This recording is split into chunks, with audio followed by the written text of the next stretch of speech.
இதுவரை நம்ம பார்த்ததுலயே ரொம்ப ரொம்ப மெஸ்மரைசிங்கான ஒரு விஷயத்த தான் இன்னைக்கு நான் உங்களோட ஷேர் பண்ண போறேன்.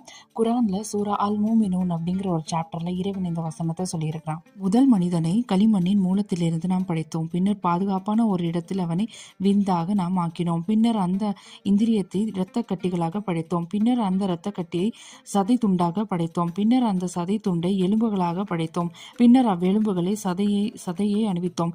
பின்னர் அவனை வேறொரு படைப்பாக முழு மனிதனாக உண்டாக்கினோம்.